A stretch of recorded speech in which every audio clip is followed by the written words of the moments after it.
Greenko summit జాతీయ స్థాయిలో జరుగుతూ ఉన్నాయి. కన్వెన్షన్కి ప్రధానంగా పరిశ్రమలు గ్రీన్గా మరి శుద్ధమైన నీటి గాలిని ఇస్తూ పరిశ్రమలు కూడా ఉంటూ పరస్పరంగా ప్రకృతిని కాపాడే కార్యాచరణలో ముందుకు పోవాలని ఈ గ్రీన్కో సంబంధించి సిఐఐలో ఒక పెద్ద ఎత్తున ఒక కార్యక్రమం చేపట్టి గత 2 దశాబ్దాలుగా వారు చేస్తూ ఉన్న ప్రయత్న భాగంలో అనేక కంపెనీస్ ఏవైతే మంచి ప్రాక్టీసెస్ను అవలంబించి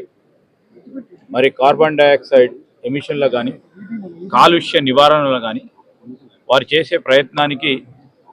మరి ఎంకరేజ్ చేయాలని అవార్డ్స్ ఇవ్వడంతో పాటు దానికి తోడు రాబోయే కాలంలో కూడా పరిశ్రమలు పెద్ద ఎత్తున గ్రీన్కోకు సంబంధించి వారు చేపట్టిన ఇది ఒక ప్రధానమైన కార్యక్రమంలో అందరూ కూడా పాల్గొనాలని మరి మనం ప్రవేశపెడతా ఉన్న లెజిస్లేటివ్ రిఫార్మ్స్ కానీ దానికి తోడు ప్రభుత్వ పరంగా ఈ లెజిస్లేషన్ అందరూ కూడా ఉపయోగపడే విధంగా ఉండాలని ఈ సమిట్కు సంబంధించిన ముఖ్య ఉద్దేశం. మా రాష్ట్ర ప్రభుత్వం తరఫున కూడా మేము ఈరోజు కొత్త న్యూ ఎనర్జీ పాలసీని తీసుకురావడం, తద్వారా సోలార్ పవర్ ద్వారా ఎనర్జీని ప్రొడక్షన్ చేయాలని, ఆ కార్యక్రమంలో ఇంక్లూజివ్ పాలసీ భాగంలో మహిళా శక్తి సోదరిమణులకు కూడా 1000 మెగావాట్ల సోలార్ పవరు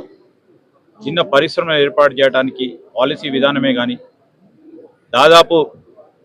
మరి 12,000 పైచిలకు సంబంధించిన పరిశ్రమలు కేవలం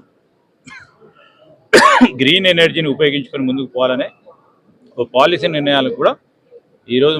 వారు అనుకున్న లక్ష్యాలకి ఇంకా పెద్ద ఎత్తున తీసుకెళ్లే అవకాశం ఉంటుంది. దీంట్లో ప్రత్యేకించి సిఐఐ కాన్ఫెడరేషన్ ఆఫ్ ఇండియన్ ఇండస్ట్రీకి సంబంధించిన పెద్దలందరూ కూడా గొప్ప ప్రయత్నం చేస్తూ ఉన్నారు. వారిని అభినందిస్తూ రాష్ట్ర ప్రభుత్వం కూడా వారు ప్రవేశపెట్టే ఏదైనా కార్యక్రమాలకి తప్పకుండా మా ప్రభుత్వం తరఫున పూర్తి స్థాయిలో ప్రోత్సాహం ఉంటుందని వారికి తెలియజేయడం జరిగింది.